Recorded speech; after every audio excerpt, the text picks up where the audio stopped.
এই কারণে নবীর সুন্নাহ হলো যদি বাচ্চা পেটে এসে যায় তখন মা বাবা সন্তানটার সালামতি কামনা করবে, সন্তানটা যেন ভালো জন্ম হয়, বিকলাঙ্গ না হয়, পাগল না হয়, টেড়া না হয়, হাত পা ছাড়া না হয়।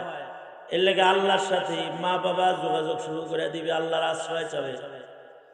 কিন্তু আশ্চর্য, আমাদের বাচ্চা হওয়ার সময় গাইনি ডাক্তারের লগে যত যোগাযোগ হয় আল্লাহর লগে অত যোগাযোগ হয় না। জন্মের সময় যদি সালামতি না হয় তাইলে এলিজাবেথ হসপিটালে জন্ম হওয়ার পরেও বাচ্চা মরা বাচ্চা জন্ম। আর যদি সালামতির সাথে জন্মায় তাহলে পেট কাটানো লাগে না, নার্সও লাগে না। মুরব্বী বাড়ির থেকে যাওয়ার সময় দেখছে পুত্রবধূ পেটে বাচ্চা লইয়াই উঠান ঝাড়ু দেয়, বিকাল বেলায় আইসা দেখে নাতি ওয়া ওয়া করতেছে। কিও কেমনি? এটা হইলো বোরে না দেখলাম সকালবেলায় কাম করতেছে, এই 10 মিনিট আগে ব্যথা উঠছিল আর বাচ্চা হয়ে গেছে। সালামতির সাথে আইসা করছে, কোনো ডাক্তারও লাগে নাই, ঔষধও লাগে নাই, সেলেনা মারা লাগে নাই, আর থিয়েটারে ভেতরে ঢুকানো লাগে নাই, অপারেশন থিয়েটারে, আর পেট কাটাও লাগে না, এমনি আয়া করছে। বলেন তো নিরাপদে পাঠাইল কে? কারণ মানুষ জন্ম দেয় কে, মৃত হয়, জীবিত হয়, সব কামগুলা ঘটায় কে? আরো আস্তে করে বলেন, আরো জোরে বলেন। আল্লাহর কাছে এই কারণে বাচ্চা হওয়ার সময় সালামতি চাইতে হয়। বাচ্চা হয়েছে কার কার? বাপের হাত তোলেন, বাপ নামান। আর যারা এখানে বাপ হয় নিয়ত করছেন আপনারা হাত তোলেন। বিয়া করবেন অথবা বাচ্চা হইব, বিয়া করার নিয়ত নেই, বাচ্চা হইব নিয়ত, হাত তোলেন। হাত তোলেন, দেখি একটু আপনারা দেখি। কিছু আছে কোন গ্রুপে নেই, ওরা কয় আমরা সন্ন্যাসী। এটা একটু আগে এই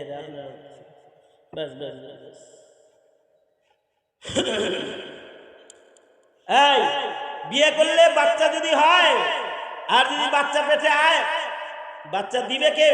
বিবির পেটে মাজার টাজার দিবনি, বীর বাবা দিব তো আল্লাহ দিবে। তো তখন যোগাযোগ কার সাথে বাড়ায় দিতে হবে? জোরে আওয়াজ করে বলেন, কার লগে যোগাযোগ বাড়াইতে হবে? গাইনি ডাক্তার, ডাক্তারের কাছে যাবি আর খেটটা লাগবে। এখন জরিপ হলো, ওই যে একটা জরিপ শুনলেন না, নারী জরিপ, আর একটা জরিপ আছে এরকম মেডিকেলের জরিপ, সেটা হলো 70% পেট কাটা জরিপ, আরো বেশি 80% বাচ্চা এখন জন্মের রাস্তায় আসে না, উদ্ভট রাস্তায় আসে। পৃথিবীর সকল পয়গম্বররা যে পথে আসছে ওই পথে তারা আনে না। আশ্চর্য বিষয় হলো অনেক বাবা মনে করে যে নর্মাল ডেলিভারি হলে এটা কষ্ট বেশি, এটারে কাজটা আস্তে করে ওঠে নিরাপদ। না না না, জন্মের সময় নিরাপত্তা দিবেন কি? আরো জোরে আওয়াজ করে বলেন, কে দিবে? জোরে বলেন কে? বরঞ্চ নর্মাল ডেলিভারি হওয়ার সময় যে বাচ্চাটা যতটুকু চাপ খাবে এর দ্বারা ব্রেন খুলবে, অ্যাবনর্মাল হবে না, এর দ্বারা তার চোখের কাছে রক্ত আসবে, জ্যোতি বাড়বে, কানের কাছে রক্ত যাবে, কানের শক্তি বাড়বে, অঙ্গ প্রত্যঙ্গগুলা শক্তিশালী হবে নর্মাল ডেলিভারির মাধ্যমে। এ কারণে পয়গম্বরদেরকে নর্মাল ডেলিভারি করাইছে, কোনো দায় লাগে নাই, কোনো নার্সিং ব্যবস্থা লাগে নাই, কোনো হসপিটালের বেড রাখে নাই। পয়গম্বরদেরকে আল্লাহ তাআলা স্বাভাবিক হয়েছে। এর ভেতরে সবচেয়ে আশ্চর্য বাচ্চা হয়েছে নার্সিং ব্যবস্থা ছাড়া, হলো হযরত ঈসা। মার পেট থেকে আইতেছে জঙ্গলের ভেতরে গাছতলায়, একটা দাই বেটিও নাই, নানি দাদিও নাই, কিন্তু আছেন কে? জোরে বলেন, আল্লাহ আছেন। নিরাপদে চলে আসছে, এমন সুস্থ আইছে, আইয়া জন্ম লইয়া কথা কওয়া শুরু করছে, এইরকম সুস্থ আসছে। শুধুই মাত্র বাচ্চা নিরাপদ তা না, বাচ্চার মাও বড় নিরাপদ। গাছে থেকে উপর থেকে খেজুর, পাকা খেজুর পড়তেছে আর খাইতেছে, পাহাড় থেকে পাথর থেকে শীতল পানির ঝর্ণা চালু হয়েছে। হযরত মরিয়ম শীতল পানি দিয়ে পিপাসা নিবারণ করছে, এত নিরাপদে আসছে। এ কারণেই হযরত ঈসা আলাইহিস সালাম বলে, আমার জন্মের দিন শান্তি সালামতি আমার জন্মের দিনে। ওয়াসসালামু আলাইয়া ইয়াউমা উলিদতু ওয়া ইয়াউমা আমুতু ওয়া ইয়াউমা উবআসু হাইয়া। শুধুমাত্র আমার জন্মের দিন আমি নিরাপত্তা না, আমার মরার দিনও আমি নিরাপদ, মৃত্যুর দিনেও নিরাপত্তা চাই। এ কারণে নিরাপদ মরণ দিবেন আল্লাহ। এজন্য আসমানে উঠায় লয়ে গেছেন গা, দুশমনরা গিরা ধরছে, তো আল্লাহ তাআলা পয়গম্বরকে আকাশে নিয়ে গেছেন নিরাপদ মরণ দেওয়ার জন্য। সবচেয়ে নিরাপদ নগরী মদিনায় আনবেন ওনাদের। দামেস্কের জামে মসজিদের ছাদের উপরে অবতরণ করবেন, দাজ্জাল মাইরা টাইরা মদিনায় ঢুকবেন।